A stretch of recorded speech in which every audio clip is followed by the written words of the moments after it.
Om Sadashiva Samarambha Shankaracharya Madhyamam Asmadacharya Paryantam Vande Guru Paramparam Ishvaro Guratmeti Murtibeda Vibhagne Vyomavda Vyaptadehaya Dakshinamurtaye Namaha Sarva Vedanta Siddhanta Gocharan Tamagocharan Govindam Paramanandam Satguru Pranatosh Maha. Om Shanti Shanti Shanti. Bem-vindos a mais um encontro sobre os Sutras Devocionais de Narada, olhados da perspectiva do Vedanta ortodoxo de Shankaracharya. O Vedanta ortodoxo é aquele cujo esteio são os Upanishads, os textos não duais mais antigos que se tem notícia no planeta. Esse é o Vedanta ortodoxo, é aquele que é o Vedanta não dual. Não há separação entre o sujeito, o objeto e qualquer ação, né, entre o sujeito e o objeto. E assim também é na devoção. Em última instância, toda devoção dual, no fundo, está ocorrendo numa base não dual, onde, então, o devoto e o objeto da devoção não podem estar separados. Na verdade, eles têm a mesma identidade. Essa é a base do argumento não dual em cima desses sutras. O Jaime já provou que se trata de um sutra não dual, porque Narada era um devoto dual consumado. Então, ele procurou instrução. E depois que a coisa ficou clara para ele, ele redigiu, né, soltou essa pérola, que são os sutras devocionais de Narada. Então, a gente parou aqui no comentário, né, do Shankaracharya, nesse Sadhana Panchakam, mas a gente vai se referenciar aqui de novo no verso 65, onde o Narada diz o seguinte: Narada aqui ele dá um macete do devoto. É por isso que o devoto ele lida melhor com os problemas dele, porque no fundo ele tem um confidente altamente confiável, seguro, que é Deus. Inclusive, é como se Deus funcionasse como um depósito de lixo e amargura seguro. Ou seja, o devoto ele não explode os outros e não implode a si mesmo. Porque quando o indivíduo não tem controle, ele explode ao redor, né? Então, ele danifica o meio onde ele está. Quando ele tem controle, ele começa a implodir a si mesmo. Então, ele acaba se sacrificando, causando danos a si mesmo e, por extensão, acaba causando danos ao entorno também. Quando você tem um receptáculo para esse tipo de coisa, esses danos causados aí pelo choque, né, com o dualismo, eles podem ser absorvidos em Deus, né, que é onde o devoto ele coloca confiantemente as boas coisas dele. E agora o Narada está dizendo para colocar as péssimas. É melhor você jogar as coisas péssimas em Deus, porque Deus não vai ligar mesmo, isso para ele não é nada, do que a gente ficar estourando Nietzsche com base nisso. Então, a Narada dá um macete, que é um macete maravilhoso. Ao oferecermos todas as atividades ao Lorde, que atividades? Ele deixa bem claro, todas. Devemos direcionar sentimentos negativos, desejo, raiva e orgulho a ele. Deus vai dar um jeito nisso. Não pergunte como, porque isso é tarefa dele, não é sua. Não tem como você lidar com isso. Aquele livro, Curso em Milagres, ele deixa isso muito claro. Ele diz que isso é uma tarefa, aí tem o agente operador, né, da divindade, que é o Espírito Santo. Esse é o trabalho do Espírito Santo. Não pergunte como se faz, porque você não tem como entender. Mas direciona, né, direciona mesmo, de fé. A gente até comentou sobre aquele devoto que foi falar com o Ramana, né? E o Ramana disse que ele tinha que entregar tudo para ele, Ramana, né? Tudo o que ele tinha de pior. E aí depois o Ramana arrematou. Agora eu quero o que você tem de melhor. Né? Não é para ficar com nada, não. Tudo isso que você tem, que você acha que tem, é da dimensão da existência, nada é seu. Entrega tudo, que aí você sai daí. Bacana isso, né? Entrega tudo, que aí você sai daí. Se você não entregar tudo, aí você não consegue sair.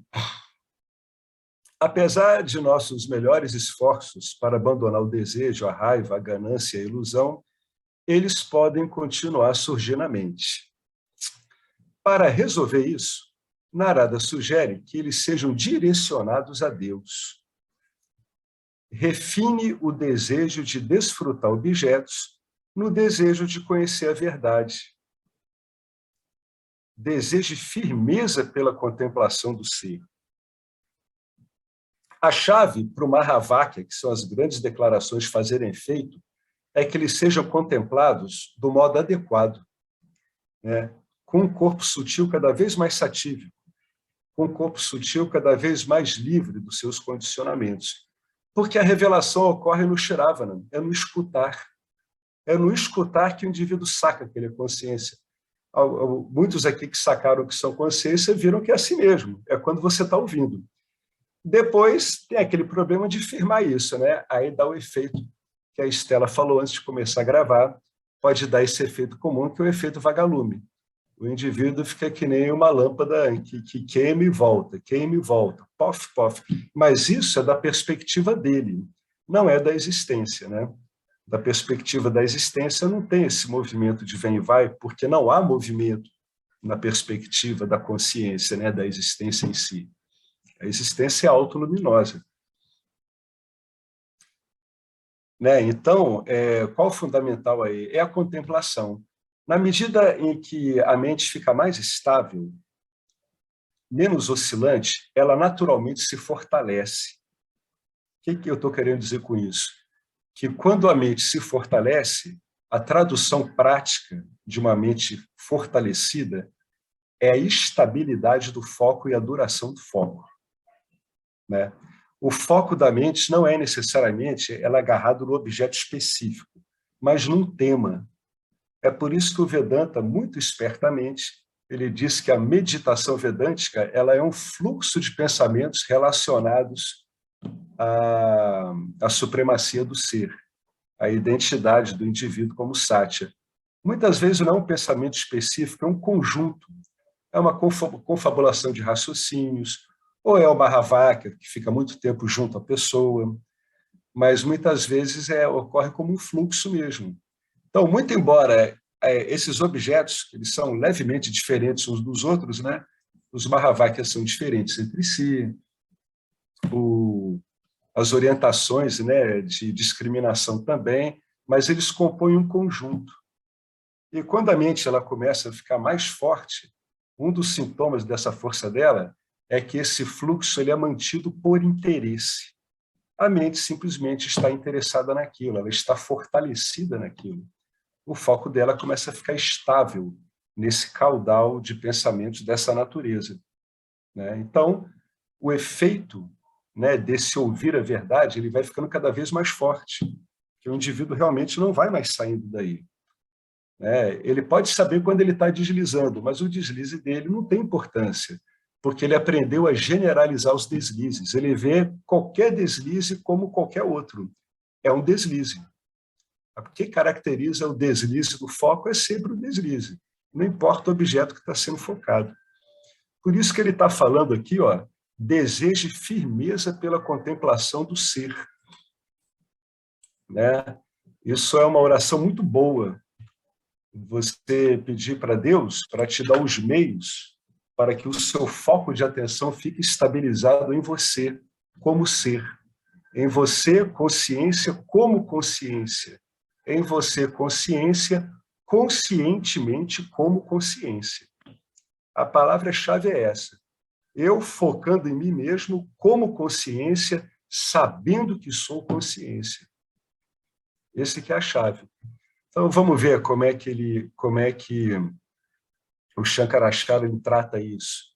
Nesse primeiro verso de uma escritura Sadhana Panchakam, deve-se desejar o seguinte, ó, olha como é que a mente vai focando. Estude os Vedas como regularmente. Regularidade. Regularidade para nós que somos seres circadianos significa de modo diário. Né? Então, diariamente, de preferência, tenha contato com os Vedas e coloque seus ensinamentos em prática. Quando? Diariamente. Adore o divino dessa maneira, você está se devotando a Deus. e desista do pensamento sobre coisas mundanas. Limpe a energia dos hábitos negativos e examine, estude os defeitos das excitações mundanas. Abandone sua identidade limitada e reivindique sua identidade como consciência. São um monte de procedimentos aqui que aumentam a sua capacidade de contemplação, concorda? Né? Você estuda os Vedas regularmente e diariamente bota em prática. Tem que ver se funciona. Só faz sentido se funcionar na sua vida. Dessa maneira, você sabe que você está fazendo o quê? Que você está adorando a Deus. Então, às vezes uma pessoa diz assim, eu não tenho um perfil bhakti devocional, mas quando você ensina essa pessoa a olhar o estudo que ela faz dos Vedas e a prática dessa forma, ela vê que ela já está se devotando. Pronto, caiu mais uma ilusão. Mais uma ilusão. Mais uma coisa que ela está falando dela mesma que não tem respaldo na realidade. Você vai provando em detalhes que a pessoa está enganada, né? E você vai desistindo do pensamento sobre coisas mundanas. Na medida em que você vai botando os ensinamentos em prática e vai estudando regularmente os Vedas, esses pensamentos sobre coisas mundanas, quando o indivíduo fica trabalhando projeção sobre projeção de coisa mundana, vão sendo deslocados por esse tipo de pensamento vedântico. Isso aí a gente lê nas escrituras e vai ocorrendo exatamente assim. Quando o indivíduo vê, por pura compreensão e interesse, ele está com uma mente segura, na verdade, sem ter feito força. Ele apenas suscitou o que? O interesse dele. E como é que ele suscita o interesse dele? Simples. O interesse dele é suscitado porque está falando da própria natureza dele. Então, à medida que essas barreiras vão caindo, o indivíduo se volta espontaneamente para ele mesmo. Por quê? Porque é agradável, é bom. O corpo sutil ele gosta de repousar na consciência, né? Podendo refletir conscientemente tudo isso, né? Podendo aquele reflexo, sabendo, né? Junto com o corpo sutil, que ele é a própria consciência, o corpo sutil ele aprecia muito esse tipo de movimento. Por quê? Porque ele repousa. Na maior parte das vezes, os corpos sutis estão completamente esgotados, estão cansados de ficar pulando de um lado para o outro. Por quê? Porque não é do desenho satífico do corpo sutil ficar vagando, né, pelos galhos da floresta do Sansara que nem um macaco alucinado, né, um macaco repleto de anfetamina. Nenhum animal vai se sentir bem com isso, né? Vai ficar esgotadíssimo. Por isso que as pessoas se esgotam tanto com as suas personalidades, né? Limpe a energia dos hábitos negativos. Quando você for lidando com seus hábitos negativos e você for substituindo eles por hábitos satívicos, o que você faz? Você torna o seu corpo sutil mais satívico. Você ocupa ele cada vez menos com pensamentos para os quais ele não foi projetado para trabalhar continuamente. Porque você vai estressar o teu corpo sutil se você encher ele de pensamento negativo. E examine os defeitos das excitações mundanas. As excitações mundanas, elas têm dois problemas fundamentais. O primeiro é conseguir alcançá-las. O segundo é mantê-las. Todos esses dois problemas, eles são, por natureza, insolúveis, né? O que dá a aparência de que são solúveis é que você pode trocar os objetos pelos quais você está se excitando. Entretanto, o movimento é um movimento repetitivo. Se o indivíduo parar de focar nos objetos e reparar no movimento que ele está fazendo, ele vai ver que é exatamente o mesmo movimento. Por isso que o Vedanta ele não entra no conteúdo dos objetos mundanos. Ele está interessado no funcionamento que você tem em relação a eles, não nos objetos em si. O conteúdo dos objetos mundanos é infinito. Porém, os movimentos que viabilizam o seu contato com esse conteúdo é sempre o mesmo. Você se atira em direção a um objeto mundano e aí tem que consegui-lo. E depois você vai ter que mantê-lo. Então, esses são os defeitos das excitações mundanas. Ou seja, não vão te dar permanentemente o que você está querendo. E abandone sua identidade limitada. Como? Pura e simplesmente reivindicando sua identidade como consciência. Mas como é que é isso? É assim mesmo, é simples. Hoje eu estou... o indivíduo começa a sobrepor, né? Hoje aí ele está se referindo ao Jiva, estou me sentindo pequeno e limitado. Aí ele diz assim, porém, eu, de verdade, porque não tem dois eus, porém, eu mesmo sou ilimitado, sou pleno, totalmente satisfeito o tempo todo. É assim que a gente reivindica. Aí a pessoa pode dizer assim, pô, mas você está sugerindo uma lavagem cerebral. Claro, claro que está sendo sugerida uma lavagem cerebral. A mente está uma bagunça, tem que ser lavada mesmo. De preferência com uma água sanitária cheia de ácido, para ver se remove isso da melhor forma possível. É uma lavagem cerebral, mas ela é consciente, a pessoa sabe o que está fazendo, ela compreende o que ela está fazendo, ela compreendeu a fragilidade dos conteúdos dos objetos mundanos. Então, ela usa o artifício. É um artifício, gente. Tudo isso aqui é truque. Como está lidando com um grande truque cósmico que é a Maia, o que Maia te ensina? A usar os antitruques. Só que você precisa de um manualzinho para usar. Senão é fácil transformar o uso de truques em mais uma projeção egóica, porque o sistema delusório é muito hábil, né? Então, abandone sua identidade limitada, reivindicando sua identidade como consciência. Mesmo que pareça uma forçação de barra, a princípio, como é que o Vedanta lida com isso? Ele chama isso de Shraddha, né? Mesmo que pareça uma forçação de barra, porque para o estudante não está claro para ele que ele é uma consciência ilimitada, ele, na verdade, está reivindicando para ele a verdade sobre ele. É o que as escrituras estão dizendo. Então, você trabalha desse modo e espera que, ao longo do tempo, esse seu uso diário desse tipo de antídoto vá confirmando a fé que você botou nas escrituras. O que o indivíduo está fazendo aqui? Ele está usando uma investigação em cima da experiência ordinária dele. A experiência ordinária dele dá um monte de adjuntos restritivos para ele. E ele diz, não, na minha própria experiência ordinária eu estou encontrando a mim mesmo, e eu não sou nada disso. E do mesmo jeito que, desde criança, ele se condicionou a pensar como limitado, agora ele vai desfazer isso. Como? Através da repetição. Só que a criança foi condicionada numa situação de completa fragilidade. A criança é dependente dos pais, é dependente dos ciclos, né, de contato, da escola, dos professores.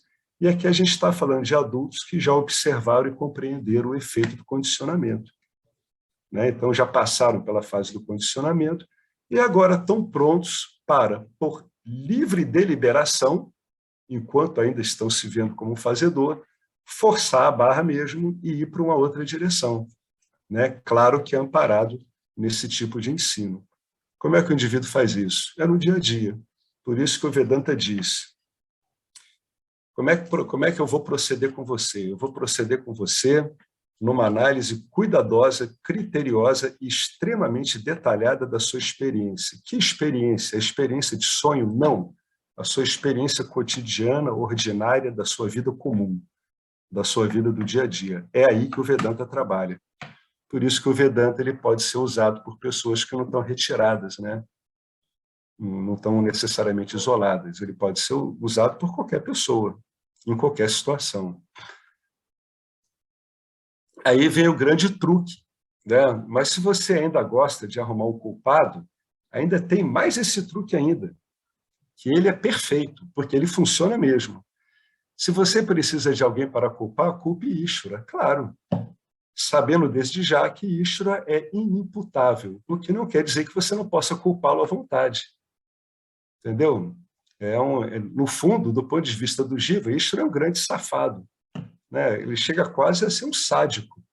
Se o indivíduo permanece na visão dual, ele olha para Deus com muitas reservas, com muita suspeita, porque ele não está entendendo que ele e Deus são a mesma coisa.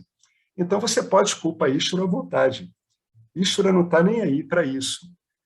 E, pelo contrário, né, quando você faz isso, Ishvara processa suas vássanas de culpa. Olha que bacana. Quando vier a culpa de novo, automaticamente você sabe onde jogar essa culpa. Mais uma vez, você tem um monte de colchão de arrefecimento aqui, né? Para você não sair dando trombada na vida. Por isso que, quando uma pessoa é muito devotada e muito descarada em relação a Deus, ela se desequilibra pouco emocionalmente, que sempre tem um lugar para onde ela pode jogar as augúrias dela, né? Os lamentos, as maledicências, as reclamações. É um bom escape, funciona muito bem. Por isso que as pessoas dizem também que a devoção estabiliza as emoções da pessoa. Nesse caso aqui, é uma estabilização excepcional, né? Que bom, eu tenho alguém para culpar e posso culpá-lo à vontade, né? E talvez isso até melhore o meu estado. Isso é um bom exemplo de como é que o uso devocional estabiliza o indivíduo. Ele não vai brigar com ninguém, né? Ele vai ficar, na visão dele, aborrecendo Deus. É claro que ele não vai aborrecer Deus, mas na visão dele, ele já está causando o dano que ele queria causar, já está bom. É um monte de mecanismos delusórios que o indivíduo está usando aqui. Ele está usando fantasias para eliminar o impacto real de fantasias, né? O impacto na realidade aparente. Então, ele usa esses antídotos o tempo todo. O Vedanta é muito, mas é muito inteligente, é muito sutil, é muito hábil. O Vedanta ele sabe exatamente como é que funciona o corpo sutil do ser humano, né? Esse que tem a impressão de que é uma entidade separada. Ele sabe exatamente como funciona. E ele é cheio de válvula de escape para isso. Olha só que investigação interessante o James vai fazer aqui. Essa investigação dele é uma ode, né? É um louvor ao Satya na manifestação que todos nós somos. Ninguém acorda de manhã pensando, então, como eu quero me sentir essa manhã? Eu acho que vou ficar com raiva. Ninguém acorda de manhã pensando isso porque a sua natureza é satívica. Isso está só indicando que isso para você é um absurdo. Tanto é um absurdo que ninguém acorda desse jeito, né? Eu vou ficar com raiva hoje, eu tenho certeza, eu quero ficar com raiva. Não, eu estava com raiva ontem. Eu acho que vou ficar deprimido e amanhã ficarei com inveja. Oh, acho que o ciúme é uma boa emoção para sexta-feira. Isso é um amontoado de absurdos. A sua própria natureza está dizendo para você que isso é um absurdo. Vamos ficar com raiva no sábado e no domingo? Bom, não tenho certeza. Acho que vou esperar até sábado para tomar uma decisão sobre os meus sentimentos no domingo. Claro que isso aqui é um absurdo, né? A sua natureza simplesmente não deixa você processar esse amontoado de loucuras. Por isso que isso aqui é um testemunho da sua verdadeira natureza. Você quer acordar de manhã? Quer dizer, quando você acorda de manhã, você quer ter um bom dia. O que é um bom dia? É um dia adequado ao que você acha que é bom, né? Isso é um testemunho de como a sua natureza é benéfica, porque, embora você possa estar enganado sobre o que é bom, o fato é que você está procurando algo bom. Isso é o que importa, né? A correção daquilo que é bom vem com o ensino, mas, primariamente, você procura o bom porque você é o bem. Você é, por livre e espontâneo desenho, o bem. É o bem ambulante em Nietzsche. Isso que é o ser humano. Ele é o bem ambulante. Se ele se complica sobre isso, é um outro assunto, né? Ishvara é o corpo causal, né? É a minha mente subconsciente, a fonte das minhas emoções positivas e negativas. Ishvara é o corpo causal quando está se referindo aqui ao corpo causal que congrega todos os corpos causais. Por isso que se diz que Ishvara ele tem um corpo causal macrocósmico e o Jiva tem um corpo causal microcósmico. Aquela estrutura, né, repleta de sementes de onde vão germinar os vasanas que dizem respeito específico àquele Jiva. Mas a gente pode dizer que esse corpo macrocósmico, esse corpo microcósmico causal do Jiva, ele está imerso e ele faz parte e ele é uno com esse corpo causal macrocósmico de Ishvara. Aliás, a gente pode dizer que Ishvara é o próprio corpo causal macrocósmico, no sentido dele ser o potencial de tudo que está por ocorrer, né? E é ele que deflagra esses intentos de ação, né? O que é uma vassana?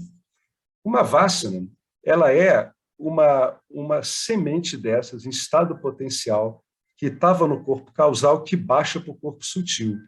Aí vai aparecer ali com uma tendência. Uma tendência aqui é um intento, é uma intenção de ação mental, né, verbal e ou física, ou uma combinação disso tudo. Essa que é a história, né? É desse jeito que a coisa funciona. Por isso que ele está querendo dizer que é a minha mente subconsciente. Por quê? Porque o corpo sutil ele não enxerga isso. Ele só enxerga isso quando aparece sob essa forma dessas intenções. E é o aperfeiçoamento do corpo sutil, cada vez mais satívico, que vai permitir a ele detectar o momento que essas intenções aparecem na mente. E aí ele lida com essas coisas na hora que elas começam a brotar. Por isso que o Swami Paramarthananda, ele diz que quando uma pessoa está bem experiente nisso, ela segura uma desestabilização em alguns segundos, né? Uns 10, 15 segundos. Por quê? Porque está muito sutilizado. O indivíduo ele percebe uma coisa que um sansari que está tão voltado para fora não consegue perceber. Quando o sansari vê, ele já está carregado por aquilo que era uma marola, virou uma onda. Mas quem está estudando, ele começa a ficar cada vez mais sutil. É assim que a coisa ocorre, né? Então, por isso que ele está dizendo que é a fonte das minhas emoções positivas e negativas, ou seja, é a fonte do que eu chamo de vássanas, né? É a fonte, se for falar em termos cristalizados, é a fonte de um sanskara repleto dessas intenções de ver a si mesmo, de ver os outros, de agir, que acaba compondo o que a gente chama de uma personalidade. Uma personalidade é um conjunto de vássanas, né, que estão ou em estado potencial ou estão se desenvolvendo. É isso que a gente chama de uma personalidade. Fica indo e subindo, desce e sobe para o corpo causal, até que o indivíduo começa a reciclá-las intencionalmente. Enquanto ele não faz isso, isso tudo fica girando de modo subconsciente. É quando o indivíduo ele é carreado pela vida, né? A vida joga ele, é aquela brincadeira do marionete, né? O indivíduo ele age como marionete, porque tudo isso é disparado automaticamente. Não é uma questão de juízo de valor, é o funcionamento automático da coisa. Se o indivíduo ele não toma isso nas mãos dele, ele vai continuar funcionando de modo automático. Essas emoções surgem automaticamente quando eu entro em contato com objetos. É automático, né? É instantâneo. Culpar os outros não é útil. Você pode até culpar, mas não vai ter utilidade nenhuma para você. E vai acabar criando algum problema. Trilhar o seu caminho com sucesso no mundo é praticamente impossível se você fica responsabilizando os outros pelos seus sentimentos, né? Isso aí, todos nós estamos com isso bem claro hoje em dia. Ter uma autoestima apropriada é igualmente difícil se você fica se culpando continuamente por emoções que não estão sob seu controle. Então, a culpa não é útil. Então, é melhor botar a culpa em Deus. Já que você quer encontrar um culpado, culpa Deus, né? Veja o Jiva como uma marionete impotente e veja os outros Jivas como marionetes impotentes também, principalmente porque é a realidade mesmo. É muito mais próximo da realidade uma descrição dessa do que ficar tentando estabelecer culpa nos outros e em você mesmo, né? Então, essa investigação dele aqui, ela está dando uns nortes de ação para a pessoa, está ensinando a pessoa a lidar aqui como? Com culpa. Onde é que eu posso jogar essa culpa? Se quer jogar a culpa, joga em Deus. Bota logo, olha a bobagem que você fez, olha como é que você, no fundo, é eterno estúpido. Dá um jeito de jogar a culpa em Deus. Entendeu? Brigue com Deus à vontade. Então você vai ter um canal para onde extravasar isso. Porque isso, no seu dia a dia, se você for tentar trafegar em Nietzsche assim, só vai te dar problemas, não vai ajudar em nada. Ter uma autoestima apropriada não é se hipervalorizar e muito menos se subvalorizar, né? O indivíduo tem que ter uma noção imediata das limitações dele como jiva e das vantagens que ele tem também. Isso vai ajudar ele a usar os recursos de um modo mais adequado. Vamos usar os recursos que o Vedanta está propondo, vamos usar aqueles com os quais eu me dou melhor. Depois, com o tempo, eu posso usar aqueles outros, para os quais, nesse momento, eu não estou muito bem equipado, não por enquanto. Né? O indivíduo ele tem que saber tirar partido disso. Então, o que ele fica fazendo? Ele fica se investigando o tempo todo. Ele está se autoestudando. Quanto mais ele se autoestuda, mais o intelecto dele vai ficando refinado. Quanto mais refinado o intelecto, mais ele começa a dominar todo o espectro de atuação do corpo sutil. você passa a ter um corpo sutil capaz de ser discricionário, de atuar com juízo, com discernimento. Bom, aí agora ele vem para a consequência prática. Bote a culpa em Ishvara à vontade, mas você vai ter que fazer o seu trabalho de casa. Era isso que Ramana Maharishi falava para os devotos dele, e poucos devotos entendiam isso. A Ramana dizia isso o tempo todo. Tem trabalho a se fazer. Você tem trabalho de casa para fazer. Dificilmente você vê algum devoto comentando sobre isso. Tá? Que Ishvara seja o culpado, no entanto, não vai isentá-lo da responsabilidade de você fazer o seu Karma Yoga e a sua investigação. Só você pode fazer isso. A saída da negatividade é a prática espiritual, o desenvolvimento de vasanas saudáveis, vasanas satívicas. Se são vasanas rajásicas, são vasanas rajásicas que estão desempenhando o seu papel no âmbito maior de um conjunto de vasanas satívicas. É quando a gente diz, Rajas está subordinado a Sattva.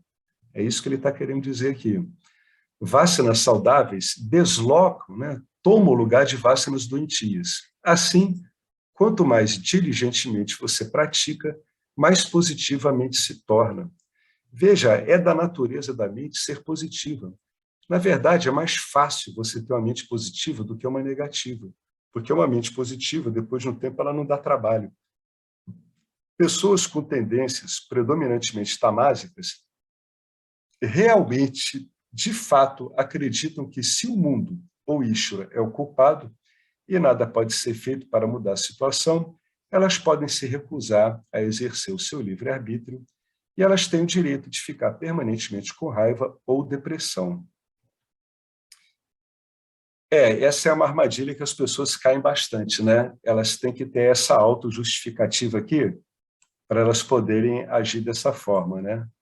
Elas têm que ver que, como elas não podem, no fundo, modificar nada, que é uma visão errônea, porque elas podem exercer o livre-arbítrio delas, elas acham que elas têm esse direito, né, de ficar justificando esses sentimentos de raiva, depressão, em relação a esse mundo, né? Elas não conseguem ver que o tal do mundo é a visão delas do mundo. É isso que o investigador vai ficando claro para ele. O que ele chama de mundo é a visão que ele tem de mundo, né?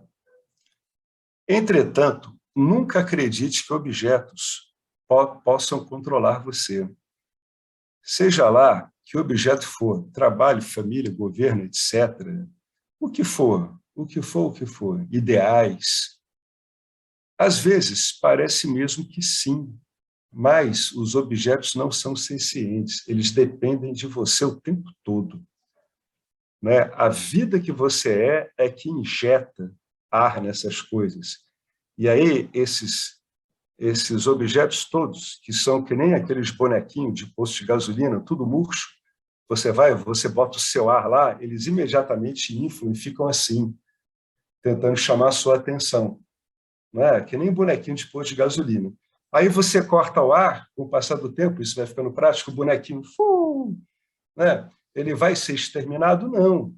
Mas se você botar atenção de novo, ele vai levantar de novo. Você não está aqui para exterminar nada, você nem consegue exterminar nada. Não é da nossa natureza isso, não é o atributo do Jiva fazer isso, né? Esses objetos, eles são neutros em termos de valor. Jamais a gente pode se esquecer disso. Eles são meramente projeções no sonho cósmico de Ishvara. São meramente objetos, né, com uma realidade aparente. Por que a realidade é aparente? Porque, em termos de projeção primária, o que dá uma realidade aparente para eles é o próprio Ishvara. Em termos de objetos relativos a nós, as nossas projeções, quem dá a vida para essas coisas todas somos nós. Então, nesse sentido, o Jiva cria também, né? Ele não cria como Ishvara, que é uma criação autoconsciente, mas inconscientemente ele cria. E depois, conscientemente. Quando ele começa a criar conscientemente, ele vai começar a adquirir uma mente estável e positiva. Esse é o resultado de um processo de criação do Jiva consciente. é uma mente estável e produtiva, e com bom foco, né? Mas está sempre criando. Por isso que a pessoa está sempre produzindo pensamentos e se alimentando eles. É inerente à mente criar. Ou ela cria inconscientemente, ou cria conscientemente. Esse processo de criação não pode ser parado, né? Ele não tem como ser parado pelo jiva. Ele pode ser aperfeiçoado, né? Você cria uma mente que vai ficar cheia de projeções satívicas, que é o ideal para a gente. É isso que pode ser feito. Então, a pessoa não deve se preocupar em parar a mente, né? Ah, a mente boa é a mente que não pensa. Uma mente que não pensa não quer dizer que seja uma mente onde esteja refletida a verdadeira natureza, compreendida. Uma vez eu conversei com um monge, o Atmananda, lá do Ajatananda Ashram, em Rishikesh, e ele me disse que ele conheceu alguns sadhus em volta ali é o Alto Rio Ganges, que tinham pouquíssimos pensamentos todos os dias. Eles tinham a mente muito parada, mas eles não sabiam quem eles eram. Eles estavam, né, como devotos duais. A devoção não dual não havia se transformado num conhecimento para eles. Então, uma mente que para de pensar não necessariamente é uma mente que está absorvida em si mesmo, sabendo de si mesmo, né, como um reflexo da consciência única. Eu vou ler mais esse parágrafo, aí depois a gente dá uma parada. Alguém quer comentar alguma coisa? Porque o próximo parágrafo é enorme. Alguém tem algo a falar sobre isso que a gente está lendo? É, Diga, Marcelo. essa honestidade, né, que nós temos que ter Sim, com a gente mesmo. exatamente. Porque senão você vai sempre, o ego vai querer arranjar um salvo-conduto para justificar suas más escolhas, entendeu? É Então isso mesmo. a gente tem que ter uma honestidade com a gente mesmo. É uma honestidade assim, bem guiada, né? Por isso que a gente usa as escrituras. Por isso que o cara falou aqui, nunca acredite que os objetos o controlam, né?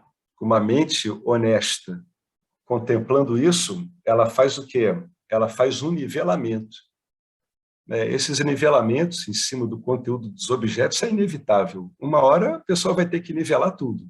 É mais um objeto, não tem alternativa. E uma mente sincera é capaz de fazer isso, né? Ela é capaz, na verdade, uma mente sincera ela é capaz de se devotar a isso, né, Marcelo? É isso que a gente nota, né? Só assim que uma mente consegue se devotar a esse tipo de conhecimento, é com sinceridade. E tem uma coisa engraçada nisso, né? É que só dá para ser realmente sincero consigo mesmo, né? Em termos assim realistas, vamos ser realistas, né? Você só consegue ser sincero com você mesmo. Em última instância, você só sabe da sua total sinceridade em relação aos seus assuntos. Em relação aos outros, não dá para saber isso, não dá para ter essa segurança. Não tem como. É totalmente impossível. A gente pode se esforçar, né? Ter o melhor procedimento possível com os outros, mas dado que o corpo sutil da outra pessoa é uma incógnita para a gente não consegue saber, né, como é que seria ser sincero com uma outra pessoa, né? Mas a gente pode aproveitar isso e direcionar essa sinceridade conosco mesmos. Se isso for feito, está ótimo, né? O trajeto do indivíduo no campo dármico vai ser um trajeto marcado por uma sinceridade consigo mesmo, que é a sinceridade que importa. Esse apontamento do Marcelo é muito importante. Não é se uma pessoa é mais sincera ou menos. Não existe isso. É se ela é sincera ou não. Não tem essa coisa de gradações de sinceridade consigo mesmo. O que dá a impressão de que pode haver uma gradação é porque o indivíduo ele ainda não está com uma sutileza tal no corpo sutil dele que ele ainda não percebe algumas manobras de projeção e de ocultação. Tá? Isso pode dar a impressão para ele de que a sinceridade com ele aumentou. Não é isso, a sinceridade com ele é sempre a mesma. Ou tem sinceridade ou não tem. E é a sinceridade com ele mesmo que vai tornar ele um jiva com um corpo sutil cada vez mais afiado para refletir essa sinceridade. Porque às vezes a pessoa diz, a minha sinceridade está aumentando comigo. Não, a sua sinceridade sempre é a mesma. Essa sinceridade é que está tornando o seu corpo sutil cada vez mais capacitado a trabalhar com ela. Quanto mais capacitado, mais ele detecta isso aí tudo. No fundo, isso aqui é o quê?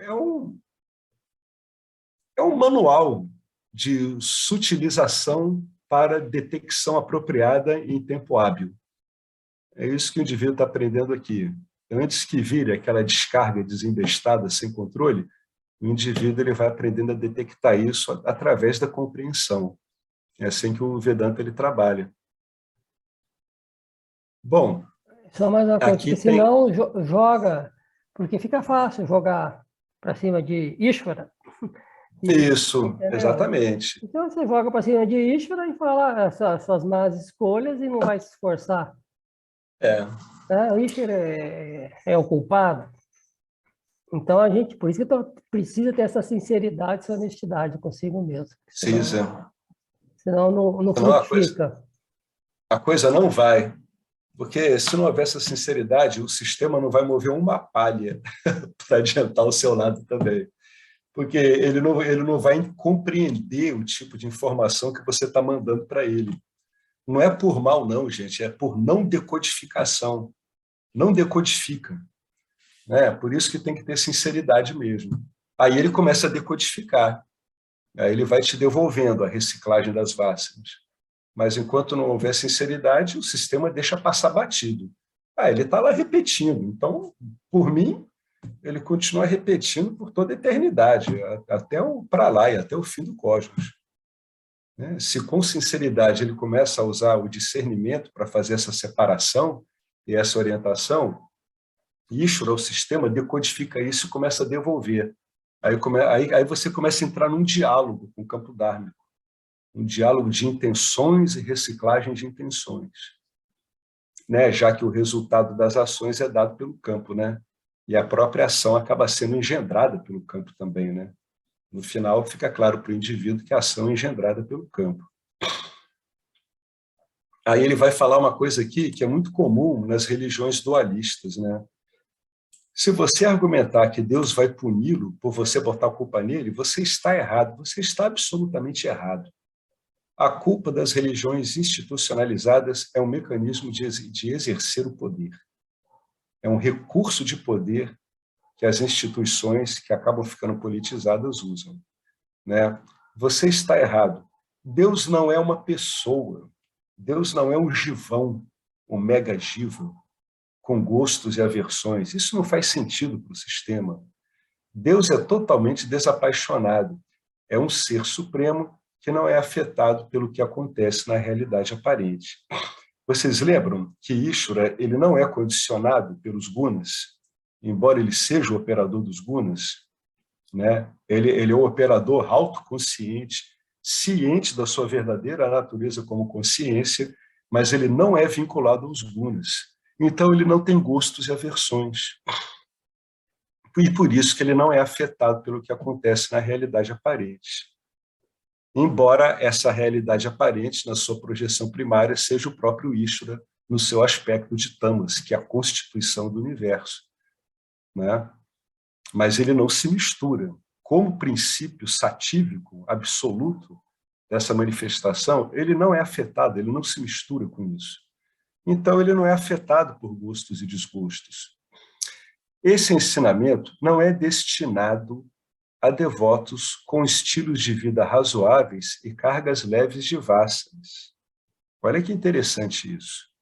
Destina-se àqueles que estão indo bem na vida e praticando diligentemente sua espiritualidade, porém, ainda se encontram, de tempos em tempos, nas garras de uma negatividade intensa.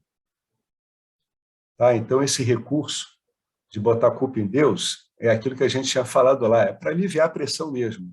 Você vai lá e abre a torneira do barril antes que ele exploda. Porque é como ele falou aqui, se você tem um estilo de vida razoável, balanceado, e uma carga leve de vássanas, você não está em conflito com o mundo. Então, você não está culpando coisas. Quem não está em conflito com Ishvara, com o campo dármico, não se vale de culpa. Né? A pessoa já entendeu que a culpa não tem fundamento. Ela não usa na prática a culpa. Né? O Alex. Oi, Henrique. Também tem uma questão aí, né, que eu acho que também uma outra forma talvez de ver, é de que você se vê como parte do sistema, né? Você é Ishvara. Ou seja, não tão só dizer, Ishvara, culpa de Ishvara, mas você entender que você é parte, você é Ishvara, você é parte do sistema, então não existe no fundo essa separação, né? Certamente eu entendo a colocação que eles colocam aí para aliviar a pressão, mas também depois disso a gente começa a entender, eu sou parte do sistema, então não tem separação. Você Exato. Quando você se vê como parte do sistema, os mecanismos que você usaria como culpa, você já não usa mais, né? Que é você compreende que Ishvara não vê você como um Jiva, ele vê você como Ishvara, como ele mesmo. Você é Ishvara, embora Ishvara não se limite a você. Ele tem muito mais, né? Muito mais prerrogativas, diferenças do que a gente. Mas quando o indivíduo está com essa compreensão que você falou, é porque a carga de vasanas dele está ficando muito leve. Então, esse ensinamento ele não teria uma aplicabilidade, né, em quem está com uma visão dessa, que já aprendeu a relativizar a culpa como mais um objeto que está aparecendo no campo dármico. Né? Mas depois fica claro isso, realmente fica claro. Você também é Ishvara, você não tem como estar longe de Ishvara, você não tem como não ser Ishvara, é impossível. Você não só é Ishvara, como você também é ser, aquilo que nivela, né? Você e Ishvara. Porque você, como a gente falou, né? Você, como Jiva, você tem papéis e prerrogativas e Ishvara em si, como um todo, tem outros papéis e prerrogativas que incluem as suas. Então, realmente, a gente é uma parte. É verdade, é isso mesmo, Henrique. Funciona desse jeito. Mas aí já não é uma negatividade intensa, né? O indivíduo já está bem aliviado aí quando isso vai ficando claro para ele. Como as emoções negativas contradizem a sua boa opinião de si mesmo, o ego precisa desviar a culpa para preservar a sua autoestima. Esse é o mecanismo de você botar a culpa nos outros. Né? Por que o ser humano bota a culpa nos outros? Para manter a integridade egóica. Rajas, que é o poder projetante ou poder projetivo, ele corre para o resgate. É o poder de Ishvara de projetar. E todo Jiva compartilha desse poder. O que é essa projeção? É quando eu jogo a culpa nos outros. A minha integridade egóica está ameaçada. Então, eu vou usar, de acordo com o programa, né, dado pelo programa ilusório de Maia, eu vou usar um poder projetivo para pegar essa culpa e jogar nos outros. Então, eu protejo a minha integridade egóica. Para você ver como é que o sistema trabalha a favor da integridade egóica. Né? Ele pode trabalhar contra ela também. E, na maior parte das vezes, trabalha a favor. Tanto que a maior parte das pessoas passa o tempo todo protegendo a sua estrutura egóica e não submetendo ela a um escrutínio. Então, o que está usando aqui? Está usando rajas. Olha o uso de rajas para perpetuar uma autodefesa egóica. Tá? É aqui que rajas está entrando no resgate. Esse é o poder de Ishvara de projetar, e todo Jiva compartilha desse poder. O Vedanta não é a única escritura que fala desse poder, né, de Deus que é compartilhado pelo ser humano. Existem outras. Assim, embora seja bom aceitar a negatividade como presente de Ishvara e neutralizá-la dessa maneira, as escrituras recomendam culpar Ishvara. Pelo menos dessa maneira, sua atenção fica com Ishvara, não com o mundo. Né? Devote-se a Deus, nem que seja negativamente. Né? Para Deus não faz a menor diferença. O importante é que você está clinchado nele, né? Está com o foco travado nele, é isso que importa. Que nem aquelas miras de joguinho de avião, né? Que a mira trava no alvo, é isso que importa para isso, né? Que a sua mira, o seu foco de insultos esteja focado nele, já que você não consegue elogiar, que pelo menos no xingamento a sua atenção fique travada nele. É mais interessante para o sistema, para o que a gente está querendo, do que a sua atenção fique vagando, borboleteando, botando a culpa num monte de outras flores pelo campo dármico. Né? Repara como o Vedanta ele chega a quase, viu? Porque a nossa natureza ela é dármica, mas ele chega quase a levar as investigações para um ponto amoral, por isso que ele é tão inquietante. Vocês reparam isso? Como ele tangencia quase a amoralidade, não é imoralidade, não. É uma coisa que transcende o moral e o imoral, porque ele é muito pragmático. É muito pragmático. Né? Pelo menos dessa maneira, a sua atenção fica com Ishvara, não com o mundo. Né?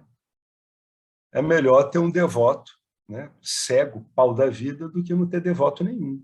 Pelo menos no devoto, o foco das atenções é Deus, por pior que seja a carga de atenção que ele esteja dando para Deus. Quando você estiver inchado de orgulho, inveja, raiva ou qualquer emoção negativa, repreenda Ishvara. Por que é que você me fez assim? E siga em frente com sua vida. Se você agradecer a Ishvara por todas as suas boas qualidades, você pode igualmente dedicar suas características negativas a Ishvara, porque Ishvara, e não você, o criou como você é. Né? Você é assim por um default do sistema.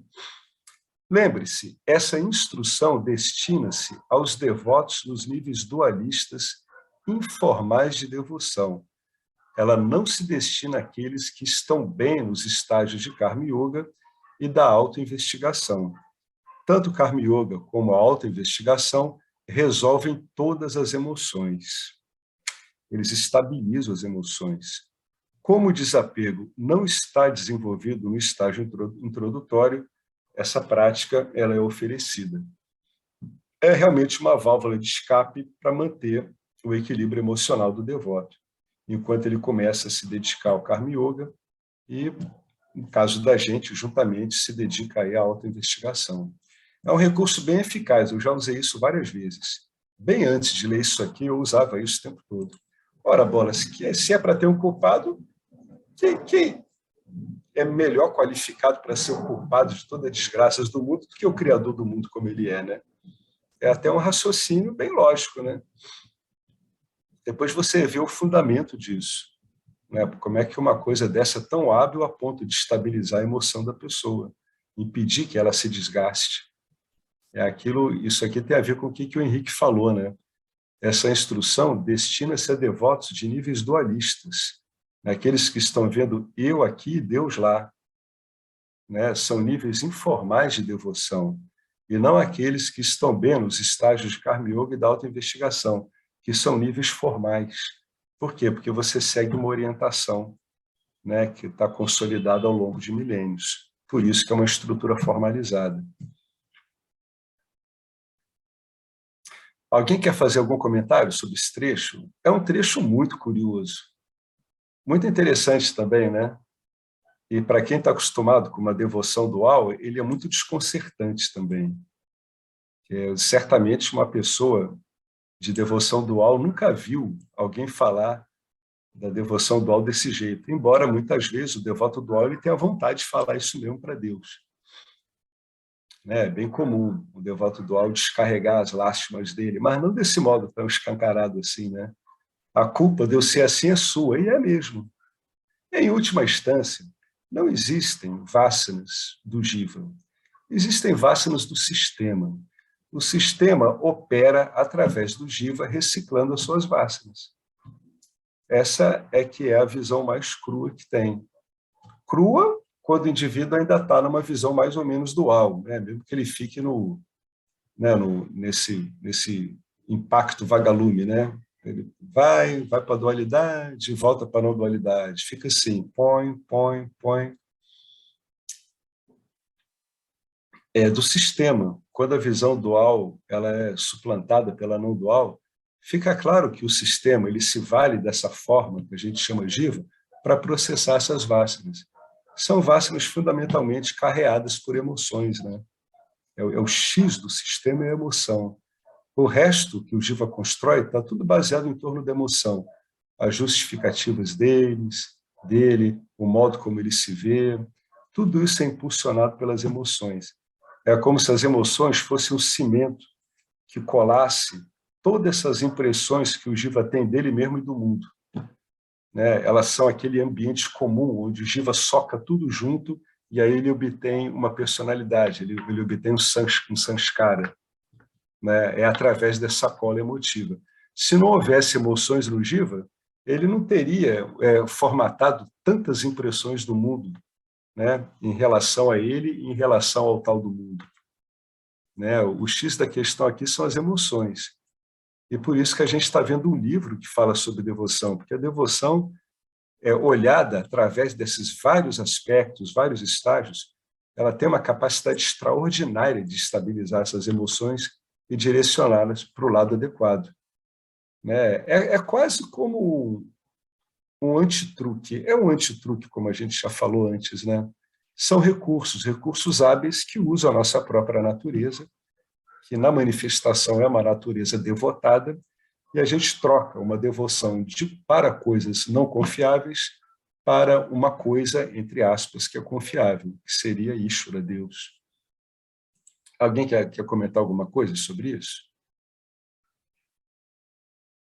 O que vocês estão achando desse verso 65 aqui do Narada?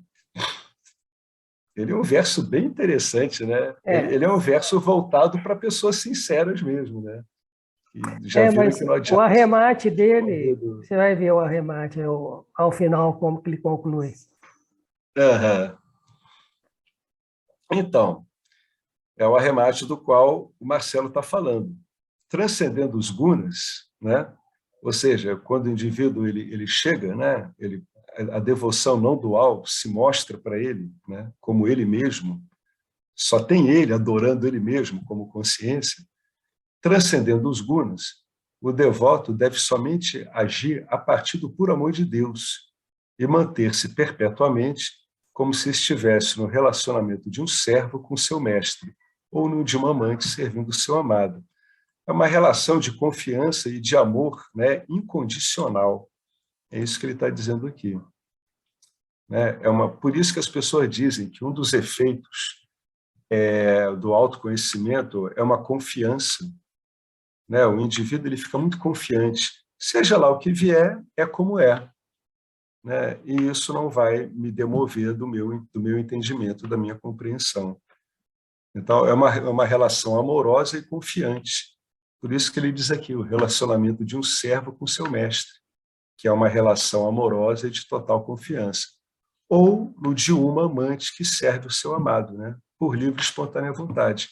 É uma relação amorosa e de total confiança. Isso é o que vai acontecendo mesmo.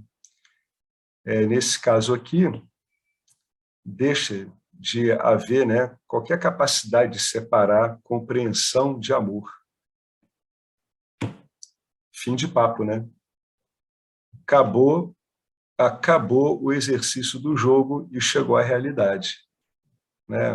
A pessoa sai do picadeiro e vai para a plateia, e o picadeiro, né, com seus atores, tudo deixa de existir. E a própria plateia, aquele ambiente todo, agora é o próprio palco da vida.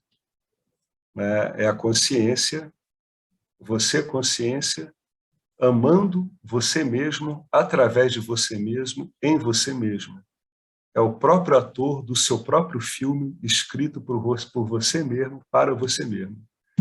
Você agora é a peça, você agora compreende plenamente que é a peça na qual procurou tantas coisas. Né? Então, o momento presente, ele basta a si mesmo, né? Como a sua legítima e perfeita expressão. Por isso que as pessoas dizem que a busca acaba. Né? O que é a vida? Qual o sentido da vida? Aí, nessa hora, o indivíduo pode falar para a pessoa: o sentido da vida, para você que está me perguntando qual o sentido da vida, é você mesmo. O tempo todo, a cada segundo. Né? Então, você não tem mais o que tentar descobrir no mundo e em você mesmo. Você e o mundo são a mesma coisa. E você só encontra no mundo e em você a consciência, o espírito que você é. Então, conhecendo você, você conhece o mundo. Né? Conheci a mim mesmo. conheci o mundo. Eu sei o que o mundo é. Transcendendo os gunas, o devoto somente age a partir do puro amor de Deus. E ele se mantém perpetuamente como se estivesse nesse relacionamento, né, de profunda amorosidade e total confiança. Por isso que a vida realmente acaba dando esse efeito colateral, né? Dá um efeito colateral muito benéfico, embora a pessoa não deva buscar a libertação por causa desse efeito. Ela deve buscar para ela saber o que ela é, não importa o preço. Aí ela vai colhendo esses resultados benéficos que vão vindo, como um efeito, né? É aquilo que Jesus dizia, né? Procurai primeiro a verdade, e o resto vos será dado por acréscimo. Todas essas coisas boas aí vão aparecendo por acréscimo. O que é acréscimo? Acréscimo em relação à descoberta que você fez, ou que apareceu para você, tanto faz. Nessa hora não tem mais interesse em dizer que você fez uma descoberta, ou ocorreu uma revelação, essa descoberta apareceu para você. É você com você mesmo, por você mesmo, sempre em você mesmo. Né? Então, procurai primeiro a Deus, né? E o resto vos será dado por acréscimo. Primeiro o compromisso com a verdade, depois o resto vem. Alguém quer comentar alguma coisa sobre esse arremate aqui? O verso 66? É um belo verso, realmente é um arremate em relação ao 65. Né? O 65, ele está tratando de um devoto dual, né? Com uma carga meio pesada de vássanas. E aqui ele está dizendo o que acaba acontecendo, né? Depois de um tempo. Tudo isso é inevitável, né? E uma hora acontece, a gente nunca sabe quando. Por isso que em inglês tem aquela palavra eventually, que as pessoas traduzem como eventualmente. Não tem nada a ver uma palavra com a outra. Eventualmente, em português, é uma coisa que pode ou não ocorrer. Eventually, em inglês, é algo que vai ocorrer, mas não se sabe quando. Certamente ocorrerá, mas a gente não sabe expressar quando, a gente não tem certeza. Mas é certo que ocorre. Então, é certo que isso ocorre para o investigador, não se sabe quando. Muitas vezes ocorre e a pessoa demora a entender que ocorreu. Eu já vi muita gente falando isso. O cara está lá estudando os Vedas, investigando tudo, aí uma hora ele nota que a vida dele está ficando toda diferente. É aí que ele nota que em algum momento essa compreensão veio e ficou mesmo. Aí o indivíduo fica surpreso, mas ele nem sabe quando isso ocorreu. Isso é o que ocorreu com o Zen, muito famoso do Grande Caminho, que eu não sei falar como é que eles falam isso em japonês, que era o Suzuki, que ele era até um acadêmico, e ele trabalhou muito com o meio acadêmico japonês para lidar com o Zen budismo. Então, ele fez muitas pessoas no Japão se interessarem, mesmo que inicialmente academicamente, pelo Zen budismo. Teve um momento em que estavam reunidos vários roshis, né? E o Suzuki estava entre eles, com a esposa dele. E cada um desses roshis ficava dizendo quando é que tinha ficado claro para eles que eles eram o Buda. Eles não eram um Buda, eles eram o Buda. Se alguém falar para você que é um Buda, essa pessoa está mentindo. Ela não é uma consciência, ela é a consciência, ela é o Buda. Né? Então dizer, não, eu entendi que eu era o Buda quando eu estava lavando prato, quando eu tive uma discussão, quando eu vi alguma coisa ocorrendo na natureza, quando um barco virou no vento, essas coisas, né, que o Zen usa muito, né, são quase koans. E o Suzuki ficava quieto, mas muito quieto, no fundo da sala, não falava nada. Aí olharam para ele, e você, Suzuki? Aí ele continuou não falando nada, a esposa dele disse assim, gente, olha só, ele não tem a menor ideia quando isso ocorreu. Depois de muito tempo, ele foi ficando assim, ele nem sabe. Então, é comum isso. A pessoa vai ficando assim, ela nem sabe. Quando é que ocorreu? Não sei. Foi juntando. Uma hora eu estava andando na rua, eu vi que isso já estava claro há muito tempo. É um efeito que pode ocorrer e que ele é bem frequente. Né? Muitas vezes não é uma coisa súbita. Ela vai vindo, vem vindo, aí a pessoa vê, caramba, é mesmo. E eu já estou assim há um tempão, e eu nem tinha me dado conta. Para você ver, né, como é que o corpo sutil ele é uma estrutura curiosa, né, um funcionamento muito surpreendente. Aí vem aqui a devoção com desejo. Bom, eu não me lembro do que o James falava nisso aqui. Vamos ler. Devoção com desejo. Uma vez que tenhamos nutrido a devoção a Ishvara, olha que interessante esse termo aqui, ó, nutrido. Depois vamos voltar para isso aqui. A gente já tocou nesse assunto há muitos versos atrás. Agora ele apareceu. Uma vez que tenhamos nutrido a nossa devoção por Ishvara, associando-a aos nossos desejos, precisamos refiná-la em seguida. Inicialmente, a devoção a Ishvara é motivada pelo desejo, em geral, de se livrar de problemas ou então de realizar metas mundanas. Esse, em geral, é a motivação. Mas essa situação não pode durar se eu quiser evoluir. Ou seja, se eu quiser refinar a minha devoção, ela não pode ficar no mero escape de situações desconfortáveis. Ela precisa ser refinada.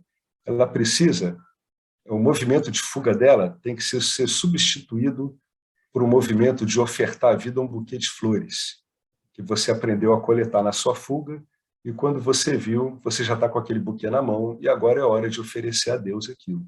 Então, você está melhorando a qualidade da sua relação. É isso que você está fazendo. Está transformando isso numa relação de oferta.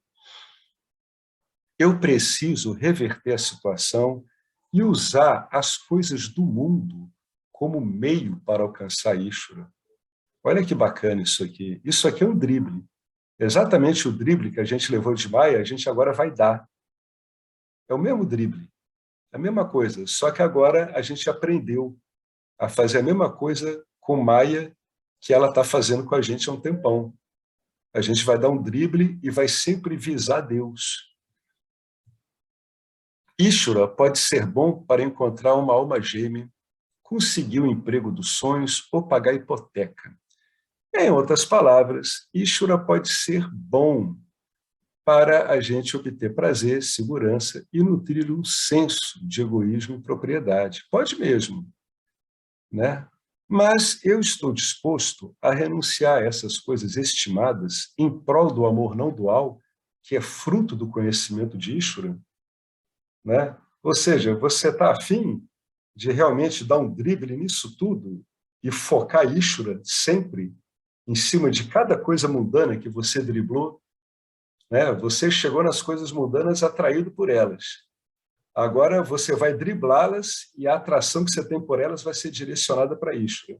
Está disposto a fazer isso? Como é que o cara faz isso? Ele vai nutrindo. Se eu vejo Ishvara como um meio para alcançar fins mundanos, a discriminação entre o eterno e o efêmero, ela permanece inoperante, ela não funciona. E a liberdade do amor não dual me escapa, porque sem discriminação, o amor não dual não se manifesta, embora seja a minha natureza. Por que ele não se manifesta? Porque eu vou estar o tempo todo agarrado a objetos. E não tem jeito. Ou o amor ele aparece de forma dual, agarrado a objetos, ou ele floresce, né, aparecendo como que ele sempre foi, um amor não dual. Não tem muito jeito. Os dois modos não são compatíveis. Algumas pessoas tentam compatibilizar isso. Algumas, elas não compreenderam muito bem o que aconteceu com elas, que elas já estão numa visão não dual, e elas acham que elas estão adorando o trabalho delas, elas estão adorando a vida que elas estão tendo. Não, vocês estão adorando Deus, sendo Deus. É o que acaba ocorrendo, e a pessoa tem um pouco de dificuldade de compreender a mudança que se operou na vida dela. Não, eu estou amando mais meus filhos. Não, nada disso. Você está vendo Deus nos seus filhos. É isso que acaba acontecendo. É bacana a pessoa ter clareza sobre isso, para ela não ficar criando interpretações que não são condizentes com o modo onde ela está operando agora.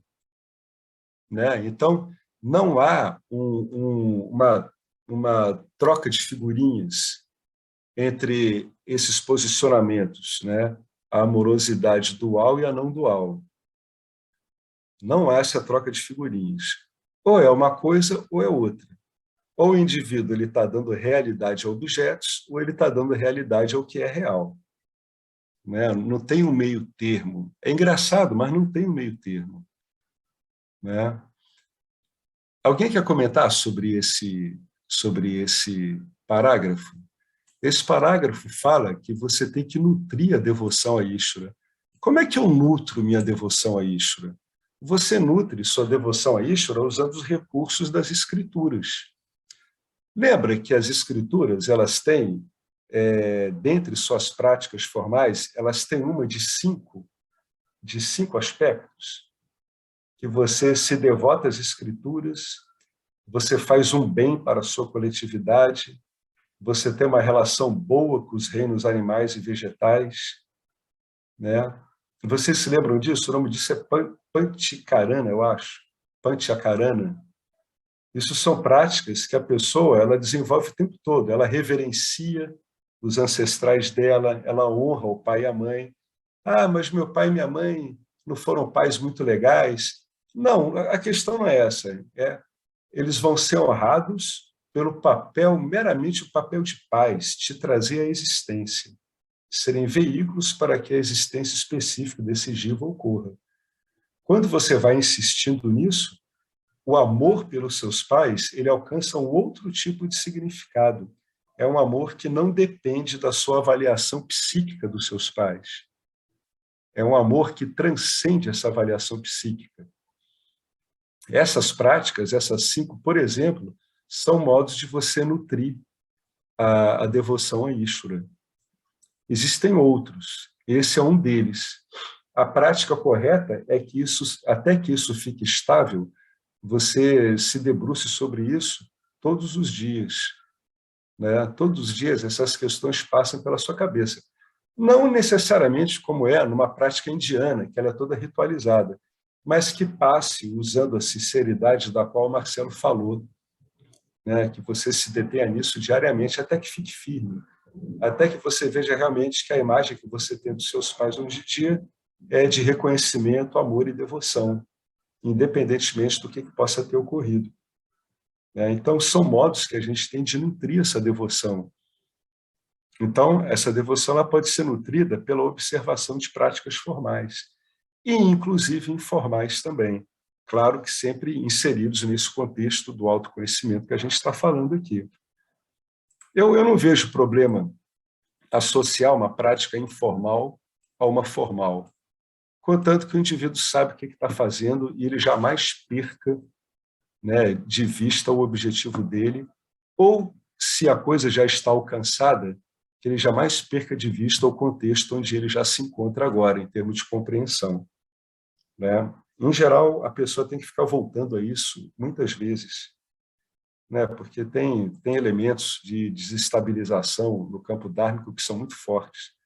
Por isso que todos esses roshis e os gurus e os lamas, eles dizem que o indivíduo deve vigiar sempre. Jesus dizia, né, orai e vigiai, né? Orai e vigiai, o tempo todo.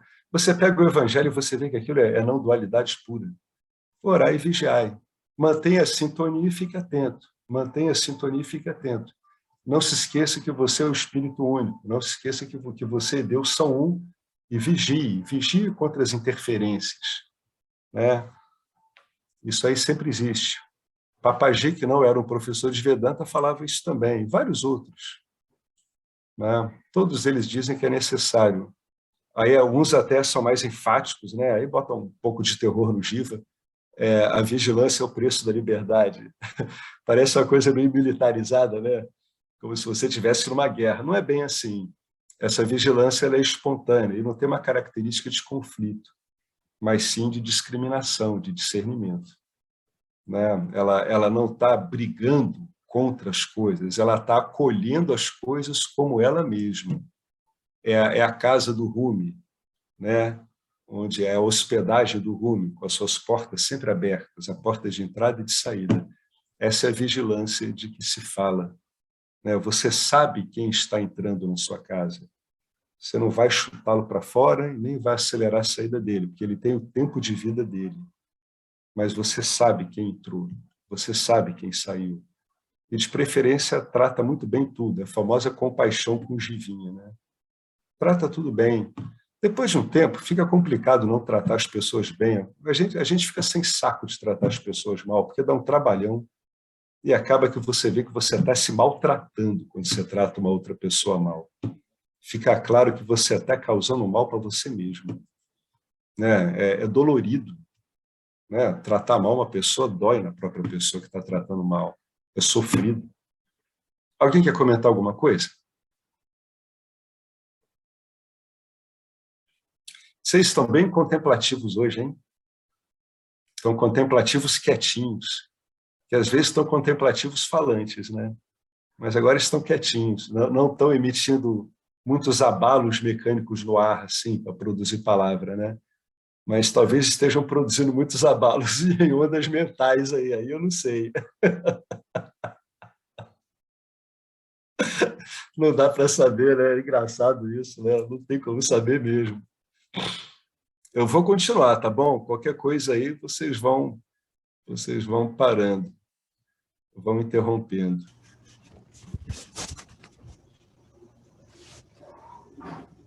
Bom, se alguém quiser falar alguma coisa, agora ele vai falar aqui de devoção sem desejo. Vamos ver qual é a diferença. Esse é o devoto puro. Né? No outro, eu estou nutrindo a devoção a Ishvara. Ele dá um drible, usando os desejos, para refiná-la e nutrir a devoção a Ishvara. Então está usando a atração dos desejos para dar um drible nos objetos e direcionar esse desejo a Ishvara.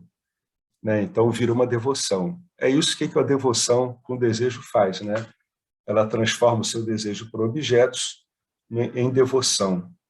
Então, meu desejo por objetos, eu vou lá, refino ele e vira devoção. Agora, como é que é sem desejo?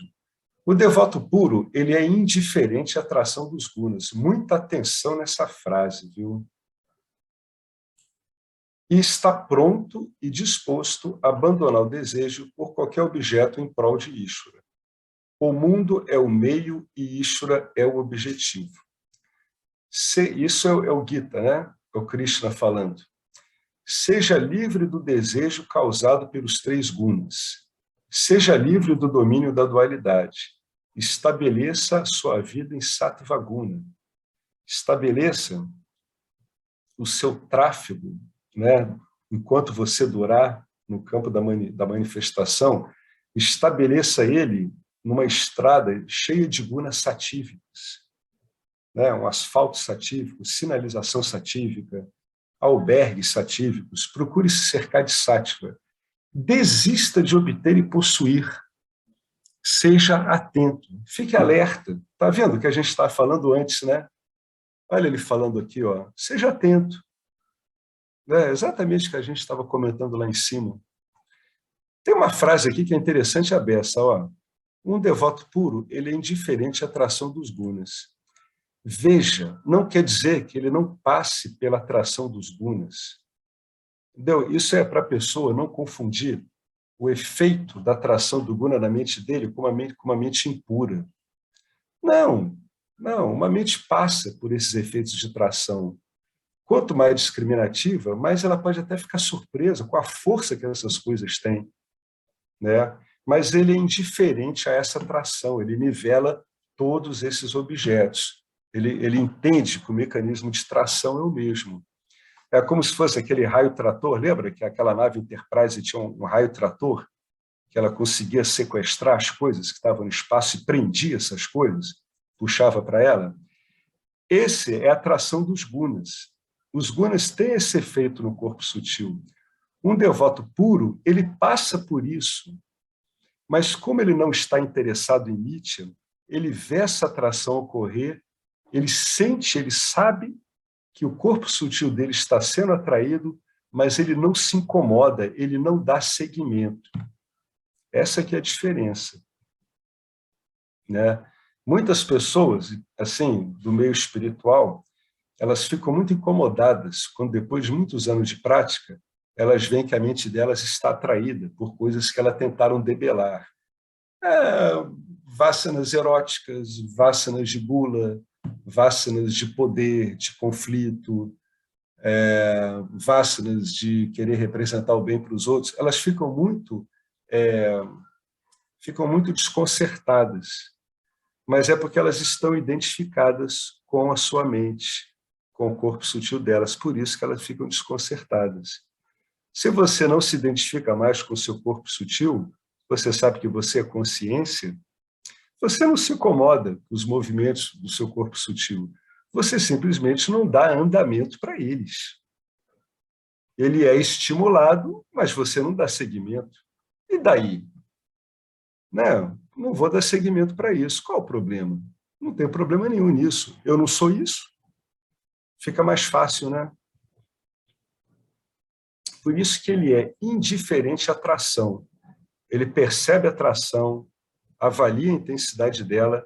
Desse modo, ele avalia de um modo muito melhor. Ele é o grande experimentador da força de uma atração dos gunas, porque agora ele pode olhar isso com cuidado, ele está em condição de avaliar essa atração desapaixonadamente e ele não dá seguimento. Ele não fica impressionado com elas. É claro que depois de um bom tempo, o indivíduo fica anos nisso, cada vez menos o sistema entrega esses gunas para ele, por causa da reciclagem das vássanas. Cada vez menos o sistema traz isso. Mas volta e meia o sistema traz, até para fazer uma sacanagem e ver se o cara cai nessa esparrela de novo. Vai lá e joga uma casca de banana. Vamos ver se ele está prestando atenção, se ele vai levar uns tabaco mesmo. Quero ver se ele é atento. Pô, é claro, né? Será que ele está relaxadamente atento, que é o que importa, né? A verdadeira atenção, ela é relaxada. Uma atenção que não é relaxada, ela deixa o cara tenso. Uma mente satífica não tem como exercer uma atenção dessa, que ela fica esgotada, ela começa a ficar uma mente rajásica. Então, seja atento, como Krishna está dizendo para Arjuna, permaneça atento. Fique ligado em como as coisas estão funcionando. Você não é nada disso, mas não vai escorregar na casca de banana, porque volta e meia eu vou jogar uma casca de banana para você. Pelo seu bem. Pelo seu bem. É aquilo, que... como é que é o nome daquela devota? Santa Teresa d'Ávila, Santa Teresa d'Ávila via Jesus várias vezes. Ela conversava com ele. Aí um dia o navio que ela estava naufragou e ela ficou boiando agarrada a um destroço, E ficou lá, pau da vida, revoltada, aí apareceu Jesus. Aí ela disse assim, olha o que você está fazendo comigo. Você acha isso legal? Aí ele disse assim, mas isso é para o seu bem. Aí ela disse, pô, se isso é para o meu bem, porque você gosta de mim, imagina com seus inimigos. Mas é aquilo, Será que ela vai ficar, muito incomodada com essa coisa que tem que ocorrer com ela, com esse navio? Então ela tinha uns diálogos desses que chegavam a ser muito cômicos, Ela era muito engraçada. Ô, Alex, Oi, Henrique. eu acho que tudo isso não sei se se poderia resumir, você confia no sistema, confia na vida, ponto. Isso, é uma confiança, exatamente. Não é nem devoção, porque é confiança. Se esse sistema está com tudo de tanta coisa no universo, galáxias, isto, aquilo, por que não cuidaria de sua vida, Então, exatamente, Henrique. Esse ângulo que você está dando é muito bacana. Se esse universo ele cuida de tudo, por que ele não estaria cuidando de você? Ah, mas está acontecendo coisas comigo que não são muito boas. Tudo bem, mas será que não está cuidando de você através disso? Eu, hoje em dia, dou graças a Deus aos meus infindáveis fracassos na minha vida toda. Ainda bem, o universo estava cuidando de mim, para que eu não me desiludisse, que eu não me iludisse com nada disso. Foram décadas de desilusões. Ótimo, eu estava iludido. Eu só posso estar desiludido se eu estava iludido. Então, eu passei décadas tendo desilusões.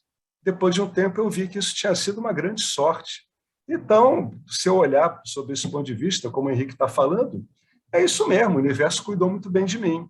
Vamos decepcionar tanto aquele cara que uma hora ele vai ter que tomar Simancol e olhar para o que ele é mesmo, porque ele não vai aguentar tanto fracasso.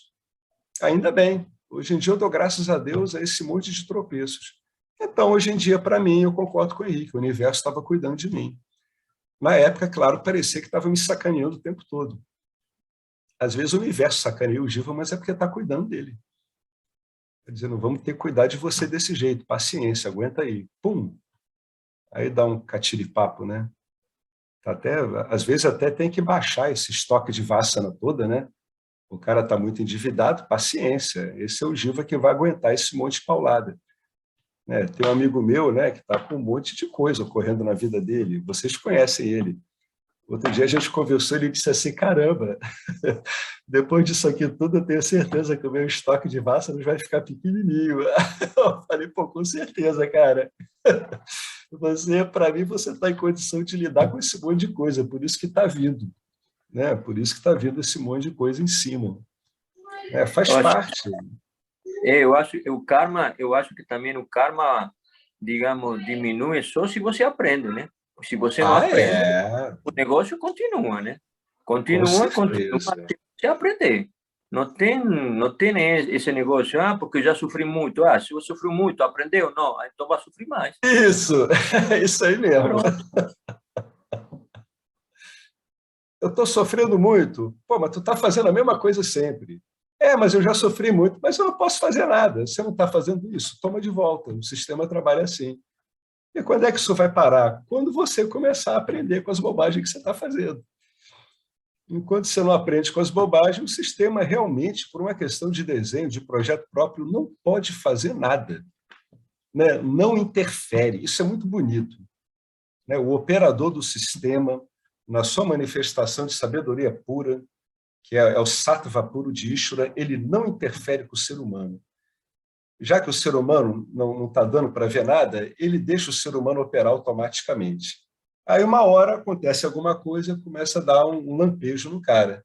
Aí o sistema nota, né? Ele decodifica, ei, quem sabe aquele ali vai começar a responder. Eu não acho, como dizem muitos, que esse sistema ele opera segundo uma coisa que já está escrita, né? Eu acho que Deus é inteligente demais para fazer um mundo tão enfadonho, onde só vai ocorrer coisa que ele está esperando. Deus não é um cara sem graça, muito pelo contrário. Então, eu acho que tem muita coisa que, para ele, realmente são surpresas, né?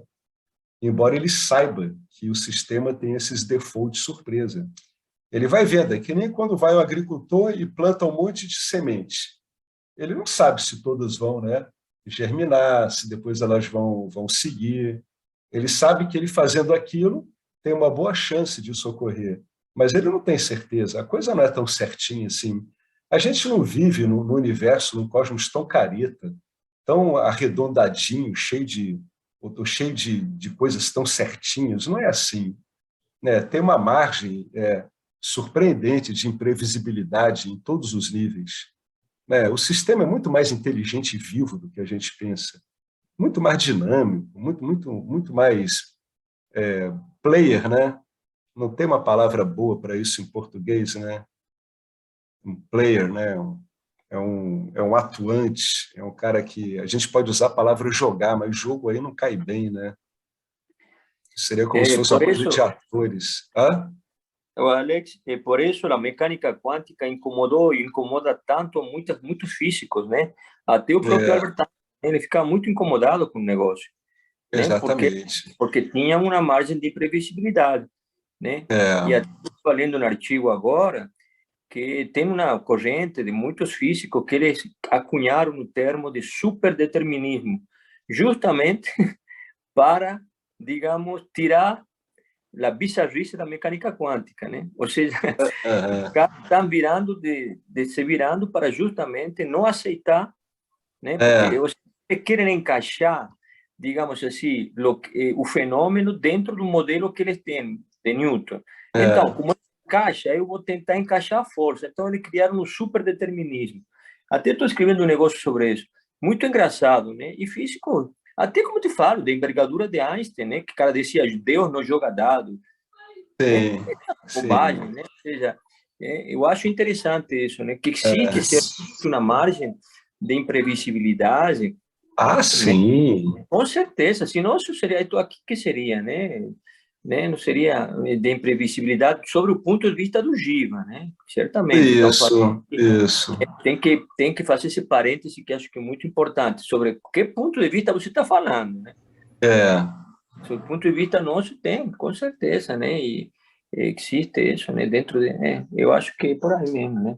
Tem coisa que eu acho que você já viu no corpo causal, sua vida já viu com um eixo, né? Quando que você nasceu, com quem vai, toda essa história você não teve, né? Mas depois como que você vai, digamos, reagir a tudo isso, como aí está você, né? Isso acho que eu vejo dessa forma.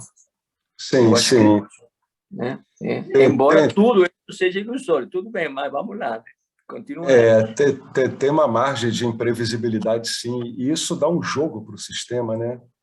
Ele precisa desse jogo, né? Não é essa coisa amarrada, presa, né? Não tem nem como ser, olha o tamanho do universo, olha tudo que ocorre no universo. É claro que tem um jogo aí de variabilidade grande, o que não quer dizer que não haja, né, uma parte que está determinada também. Não dá para fazer assim, depois de um tempo no Vedanta não tem isso é assim, isso é assim. A gente vai enchendo de E. Isso é assim, e isso é assim, e isso é assim.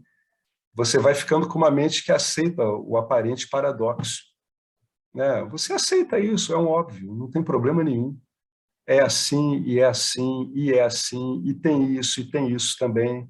Ah, mas isso é um paradoxo. Não, isso é um paradoxo aparente só. Para a manifestação, nada disso tem problema. Né? Não existem esses dilemas, né? Esses dilemas existem para o Jiva, mas não para o universo, para a vida em si, não faz sentido. Né? Isso aqui é enorme, eu vou ler mais um parágrafo, a gente vai continuar dele. Bom, o devoto puro, ele promoveu Ishvara de um menino de recados, né? Aquele que ele usa para conseguir as coisas que ele quer, para aquele outro que é a essência e a finalidade de tudo.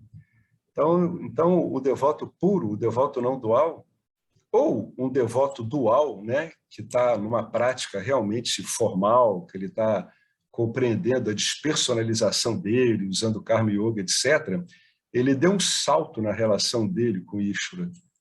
Né? Ishvara não é mais um menino de recados, agora ele é o centro de todas as ações dele. Caso sua devoção esteja contaminada pelo samsara, você tem uma lista de coisas que você quer. E se Ishvara estiver na lista, provavelmente vai estar em alguma posição lá embaixo. E é assim mesmo. Vou botar um acento aqui, lá embaixo. Mas esse tipo de devoção condescendente, né, que é uma devoção leniente, uma devoção irresponsável, ela não é uma devoção real. Tá? Ishvara deve estar no topo da lista, ou melhor ainda, aí sim, aí ele foi no ponto. Ishvara deve ser o único item da lista. Como é que uma pessoa chega aqui? Por pura compreensão e pelo uso adequado dos desejos dela, convertendo isso em devoção, convertendo os desejos em devoção. Quando você estiver prestes a morrer, você deve ser capaz de dizer que a sua vida foi significativa, porque você decidiu procurar Ishvara, manteve sua mente em Ishvara com um coração que não conheceu o outro e entregou os resultados de cada decisão a Ishvara. Nessa hora, você deve ser capaz de deixar esse mundo sem remorsos e saber que você viveu livre, uno com tudo e apaixonado por tudo. Como é que se faz isso? Essas perguntas são sempre muito boas. O verso diz para viver em servidão perpétua, aquele verso ali, o 66, aquele lá de cima. O que significa que você sempre aplica as instruções das escrituras de Ishvara. Isso quer dizer que você aplica o que a gente chama de devoção formal. É isso que ele está querendo dizer. Essa é a prática da devoção formal. Assim como um servo pode esperar ser protegido caso siga os mandamentos do seu mestre, um devoto pode esperar obter devoção não dual se seguir as indicações das escrituras. As proibições e as injunções na seção kármica dos Vedas são instruções de Ishvara. Se você não segui-las, você é um devoto apenas no nome. A afirmação de que Ishvara cuidará do seu karma mundano, se você mantiver a mente em Ishvara, com um coração que não conhece outro, é uma declaração de fato, é uma lei espiritual firme e sempre presente. Se você quiser descobrir o amor não dual, que é a sua natureza, e não seguir essas sugestões, eu vou pular esse negócio aqui no travessão, né? Vamos continuar ali. Você não terá sucesso. O que ele está falando aqui? Essas sugestões. O que são essas sugestões? As declarações de Ishvara são sempre sugestões, nunca comandos, porque Ishvara não pode, por puro desenho e concepção do projeto humano, não pode privar o ser humano do seu livre-arbítrio. Por isso que o Vedanta funciona bem, porque ele trabalha em consonância com o manual de construção do Jiva, de elaboração do Jiva, né? Ir à igreja no domingo, assistir ao Satsang Neo Advaita ou cantar algumas canções espirituais não é necessariamente devoção. Você tem que estar compreendendo isso por livre e espontânea vontade. Enquanto você está se vendo como fazedor, você deve entrar nisso por sua própria conta e risco, né? O parágrafo é muito grande e, na verdade, ele é o fim do livro. Que interessante, né? Esse livro vai... quer dizer, parágrafo é interessante, é o fim do capítulo. Esse capítulo vai acabar no encontro que vem. Vamos deixar essa devoção sem desejo, então? A gente recomeça dela. O que vocês acham? Porque, na verdade, é o final do verso 66 que ele está aqui arrematando, né? Beleza? Já está são quase 10, né? Quase 9h50. A gente termina esse capítulo 4 aqui no encontro que vem. Tá bom?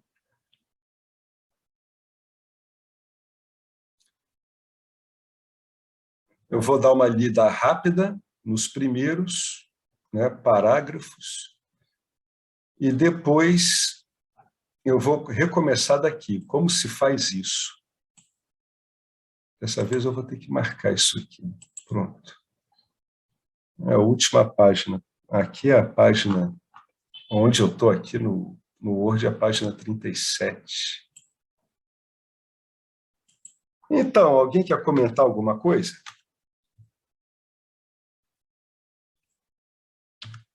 A turma silente hoje quer falar alguma coisa? Às vezes dá vontade de não falar nada mesmo. Vocês estão achando legal esse final desse capítulo?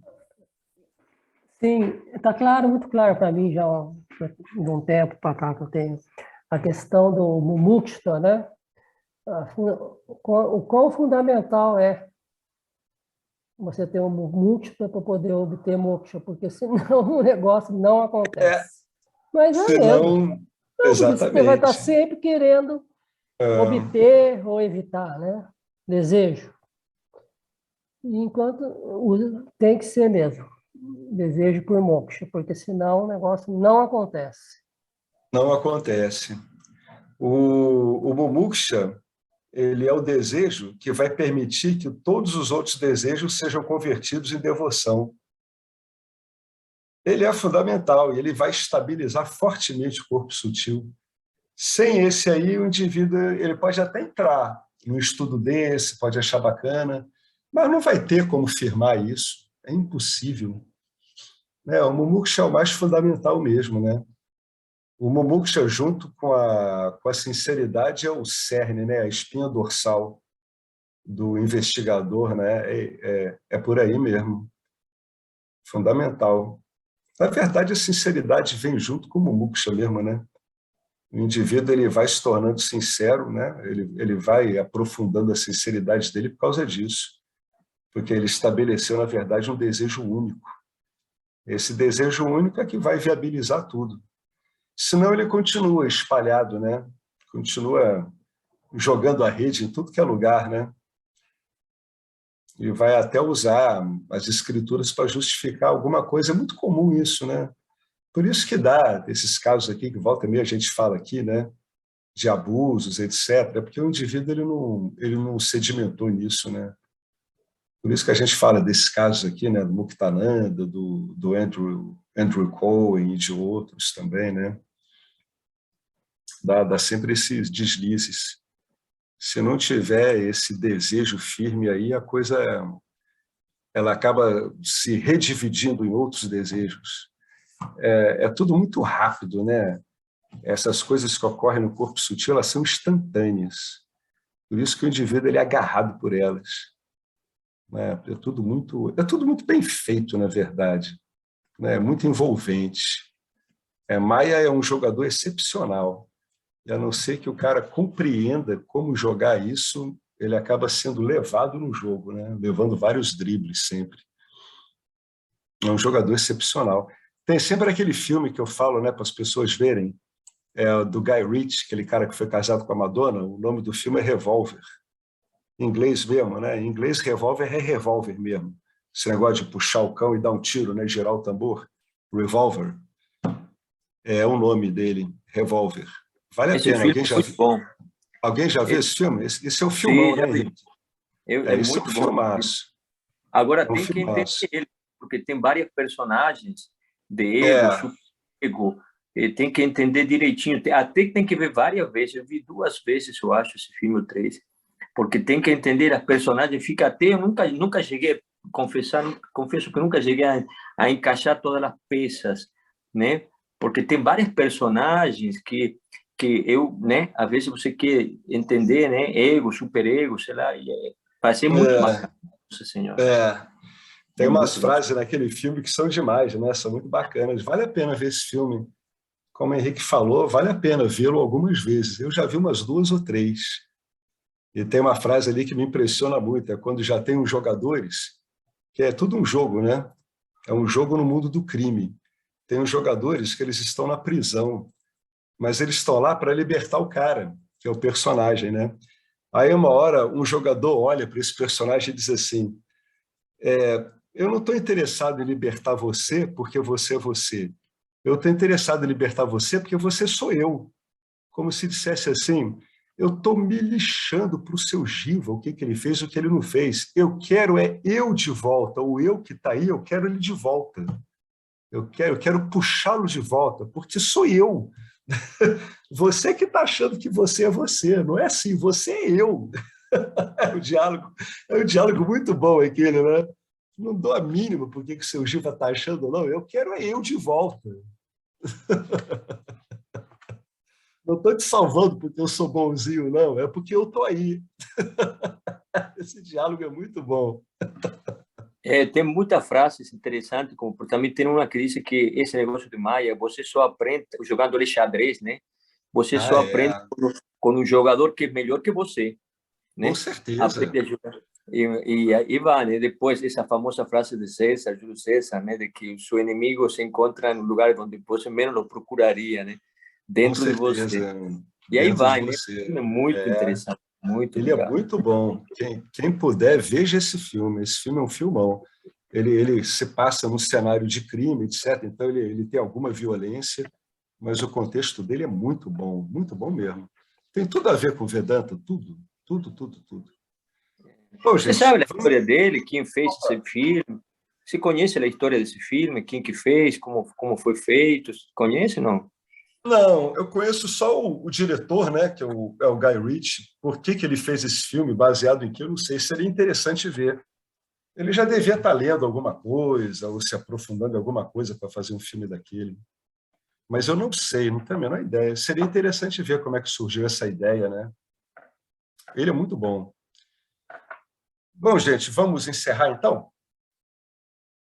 Então vamos lá. Vamos lá, sabendo agora que estamos aprendendo os dribles de Maia. É claro que Maia sabe que você vai driblá-la, né? Só que ela deixa você driblar ela. Né? Ela vê, pô, tá bom, já aprendeu, deixa ele me dar o drible, eu vou cair sentado para ele ver como é que ele está me driblando bem. Isso aqui é um jogo mesmo. Vamos lá, então.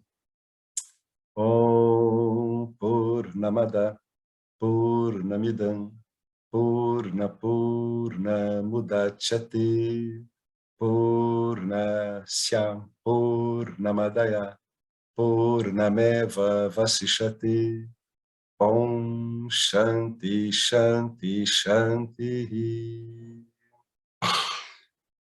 Muito obrigado a Ishvara, muito obrigado ao Vedanta, muito obrigado a toda essa tradição maravilhosa de professores e alunos, se mantendo aos milhares de anos. Muito obrigado pelo sucesso dessa tradição e muito obrigado a todos nós, como sempre, esses poucos interessados. Mas é assim mesmo, né? Se toda a humanidade se interessasse por isso, a humanidade ia acabar, né, gente? Né? Claro, né? Pelo amor de Deus. O sistema não é bobo, o sistema sabe o que faz. Falou, gente. Uma ótima noite para vocês. Até a próxima. Olá, queria trazer aqui para vocês o quanto eu tenho me beneficiado dos ensinamentos do Vedanta. Esses ensinamentos do Vedanta, eles mudaram a minha vida, o meu estilo de vida, né? A partir de uma compreensão sobre Jagata, o mundo, sobre essa pura inteligência, Ishvara, sobre o Jiva, né? A mente, o funcionamento, sobre a aplicação do Karma Yoga diariamente na vida, o quanto isso beneficia a purificação da mente, né? Para poder daí acessar aquilo que é mais valioso. Aliás, eu diria sem valor estimável, inestimável, né? Uma riqueza profunda, que é a compreensão sobre os ensinamentos de Satya, a consciência, a existência ilimitada que sou. Bom, eu sou uma aluna de Vedanta, desse grupo, Vedanta Brasil,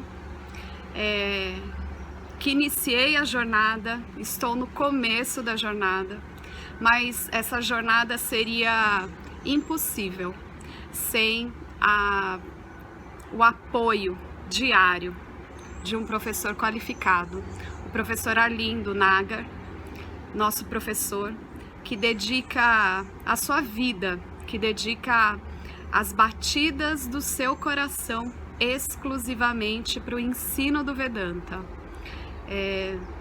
Ele gosta de usar a frase o coração que se doa recebe. Então ele é esse coração que doa. E aí a minha pergunta e o meu convite é: e você? Tem se beneficiado também dos ensinamentos, da compreensão, da clareza desses ensinamentos que são trazidos para nós? Sim? Se sim, o coração que doa recebe. Então o convite é: se você se beneficia, você pode também fazer uma doação. Essa doação, ela é necessária, apropriada, para a manutenção, né, desse ensinamento vivo diariamente para nós. E é um convite para que a gente possa nutrir esse grupo com o dar e o receber. E se você se beneficia, tenho certeza, qualquer valor mensal é suficiente. É o valor que o seu coração sentir, mas é um valor apropriado. Bom, meu recado é esse. Eu agradeço imensamente e não tenho palavras para dizer o que é o Vedanta na minha vida. Só dizer gratidão. Gratidão Ishvara, gratidão professor, gratidão a Sampradaya, gratidão. Obrigada.